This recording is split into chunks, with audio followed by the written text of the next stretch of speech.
What's up, football fans? Welcome into NFL Daily by Chat Sports. My name is Trace Moustakas. You can call me Moose. And on the show today, we're going to be giving you some ideal remaining free agent landing spots for those who have still yet to sign with the team and call the next one home. And I promise you, we will not say the name Aaron Rodgers or Russell Wilson in today's episode. This is a complete non-quarterback free agent ideal landing spots video. But before we start, smash that thumbs up for us. We have over 1,800 likes this week, and it is my mission to make sure that we get well over 2,000. So hit that big thumbs up. It helps us push out more NFL content your way every single day here at Chat Sports. Let's jump right into it. Our first guy, Mr. J.K. Dobbins, running back formerly for the Los Angeles Chargers, who has been since replaced by Najee Harris. Now, J.K. Dobbins, admittingly, one of those players that has a lot of injury history, right? Let's call a spade. One of those guys that, when healthy, very productive. That's when he's actually on the field. He's missed multiple games with the Baltimore Ravens, and then last season with the Los Angeles Chargers, only played in 13, which, to me, honestly, probably one of his more healthier seasons. If you take a look at his production, it's not bad at all. 195 carries, 900 yards in 13 games. So had he played in all 17, probably would have been over 1,000. And he does some pretty decent damage as well in the passing game. Found the end zone 9 times. That's got to be really encouraging. And ESPN actually has kind of ranked, or I don't want to say necessarily ranked, they've given us landing spots that they believe would best fit these unsigned free agents. And as you can see, the Cleveland Browns, Pittsburgh Steelers, and the Denver Broncos all were listed by ESPN as potential landing spots for Mr. Dobbins. And a drum roll, please. I think the ideal landing spot is actually one of them that they got right, the Cleveland Browns. And I'm going to say this only because the Browns, they didn't really have a great rushing attack last year. Nick Chubb barely played. Jerome Ford, not one of those guys that should be a lead back, a nice complimentary back. But, you know, honestly, the Browns could take all the help that they can get. They got that terrible Deshaun Watson contract. They traded for Kenny Pickett. He's most likely going to be starting. And if you mean to tell me that you plan on throwing the ball 40 times a game with Kenny Pickett, you are in for a disaster. So having Dobbins on the field with the Browns would probably fit them or fit him pretty well. But at the same time, it is a risk considering how many injuries he's incurred in his career. All right, coming up next, Mr. Amari Cooper, our first wide receiver. A little foreshadowing there on today's list. And Amari Cooper last year spent some time with both the Browns and with the Bills. Now, it should be noted, he quietly had a wrist/hand injury, broke his hand, we believe, in some places, so didn't have his best season with the Buffalo Bills and the Cleveland Browns. But when all things considered, in 2023, he was over 1,200 yards. So I don't want to say that Amari Cooper has completely fallen off a cliff, given what we know about the injury, but I also don't want to say he's going to be Mr. 1,200 yards. I think probably predicting next year's stats, if he remains fully healthy, could probably be somewhere about 850 to 900 yards, just shy of 1,000 yards. And ESPN did the same thing. You're going to see a trend here in this video. They predicted that these are the best landing spots for Mr. Cooper. By the way, played for both of these teams. Started his career with the Raiders and then went to the Cowboys before he made his way to Cleveland. But unfortunately, I do not see Amari Cooper landing with either of these teams. The ideal landing spot for him would be the New England Patriots. And the reason I say that is a couple reasons. Number one, they are number one in the NFL in cap space, so they have the ability to sign him if he was looking for a bigger contract. They have a young quarterback in Drake May who is looking for weapons. And if you take a look at the New England Patriots receiver room, it's one of the worst in the NFL, if not the worst. So I'm going to say adding a player like Amari Cooper is probably in your best interest if you're a team that's struggling for weapons. And the truth is, you probably won't have to pay him that much. $8-9 million on a one-year deal. Who says no to that, especially if you get almost 1,000 yards out of Mr. Cooper? So landing with the New England Patriots, in my opinion, is ideal. Now, coming up, some more free agent landing spots. We've got a couple of bigger names on the list, including one defensive player that I cannot believe has not found a home yet.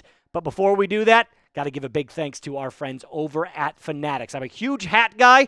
I was conveniently told by my bosses I have to stop wearing them in videos because you guys want to see my face. But when I'm out on the weekends, I like to throw my favorite ball cap on.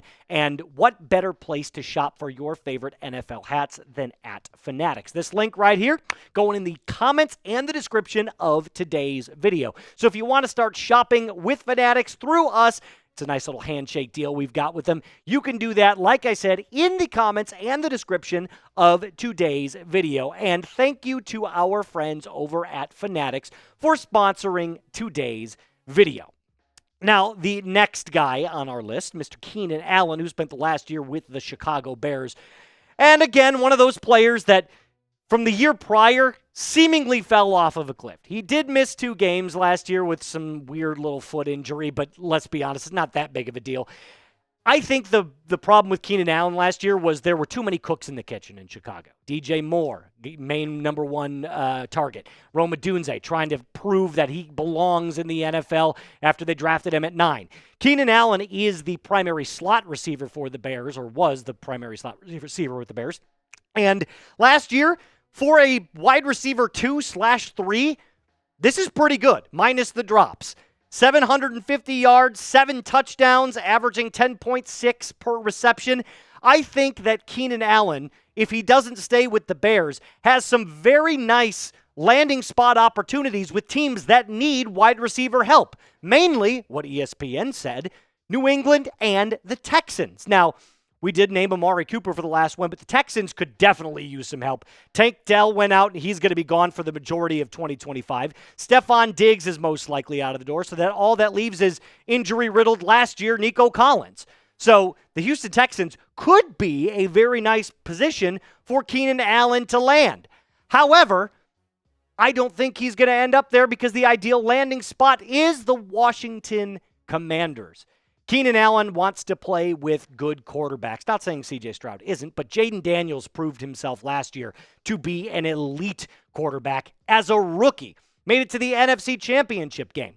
And they just traded for Deebo Samuel, so you got Deebo in as kind of that wide receiver 2, but also with 3 because he can do kind of that gadget style of play. Terry McLaurin's the number 1. I think as a wide receiver 3, Keenan Allen fits in perfectly because they need a slot after Olamide Zaccheaus goes to the Chicago Bears. So you put Keenan Allen in the slot for the Washington Commanders, and boom, you've got yourself one hell of a wide receiver room in Washington. And little spoiler, I have the Buffalo Bills versus the Washington Commanders as my early 2026 Super Bowl team. So just a little heads up there. Washington could use a guy like Keenan Allen. Our first defensive player on the list, Mr. Za'Darius Smith.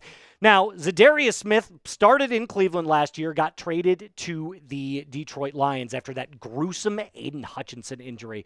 And, just shuddering thinking about it. But Za'Darius Smith, I thought for a long time he was going to end up back in Detroit. And for a pass rusher 1, if he's your number 1 option, I don't necessarily think that's the best move. But as a number 2, he's probably the best in the league. Take a look at the last 4 seasons for Mr. Smith. 9 sacks, 5.5 sacks, 10 sacks, 12.5 sacks. So if you put him as the number 2 edge rushing option, he's probably the best in the league. Now, he's most likely not going to end up back in Detroit. And ESPN says that he'd be best suited for one of these AFC teams, the Cincinnati Bengals, who could use one on the opposite as they try to get Trey Hendrickson's deal done, and the Tennessee Titans, who are just starving for talent, maybe not necessarily on the defensive end, but it could be a nice little addition there to complement some of their pass rushers.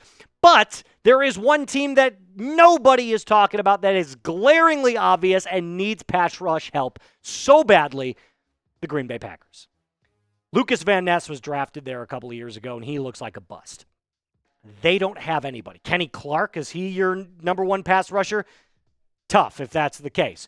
Za'Darius Smith also played in Green Bay. He knows what that city's like. He knows what the fan base is craving, and I feel like it could be a nice little homecoming for Za'Darius Smith to go back to the Packers. Rounding out our list, Stefon Diggs. Now, I feel like this is the guy that's the closest to making an actual deal. He visited with the Patriots a couple of days ago. I think it's all coming down to financials right now. I feel like there are teams that really want to buy for his services, yet they're still struggling because they can't agree on a price. And before the ACL injury, Stefon Diggs was playing pretty good. 8 games played, almost 500 yards receiving. So he was on his way to another 1,000-yard season before that awful ACL tear. And back in Buffalo in 2023 and in 2022, we're talking about one of the best receivers in the NFL. So again, one of those guys that could easily eclipse 1,000 yards next year if he stays completely healthy. ESPN has him with the Dallas Cowboys or the New England Patriots as the best ideal landing spots. However, Dallas doesn't really do a lot for free agents in New England, like we said. He met with them, so this could be another possibility as well. So I feel like this could be the number one choice right now for Stefon Diggs. But in my opinion, there's another team that's being completely overlooked in the same division as the Patriots. The New York Jets got a brand new quarterback in Justin Fields. Lost Devontae Adams, so they need a wide receiver number 2 to complement Garrett Wilson. Who says no? I feel like Garrett Wilson is your primary receiver, and Stefon Diggs, at this point in his career as he gets older, coming off an ACL injury, would probably be the best number 2 in the league. So you give him a 1-year prove-it-to-yourself deal and then maybe sign him for another little 2-3-year contract extension to round out his career. I like him fitting with the Jets because Justin Fields has proven to not only be an incredibly athletic quarterback, but given the right weapons around him, he has shown that he can be a receiver's good friend. DJ Moore had a career year with him that last season in Chicago. So that's going to do it for us on our free agency ideal predictions. Obviously, those are some of the guys. There are plenty of other free agents that are still yet unsigned, but those are some of the biggest names. And if you like these predictions, go ahead and smash that thumbs up button. Like we said, we're trying to get over 2,000 likes this week, and that would greatly help out the cause. That's going to do it for us today on NFL Daily. My name is Moose. Remember to subscribe, like the video, share with your friends, and make sure that you stay up to date on all of your favorite sports action here at Chat Sports. Until then.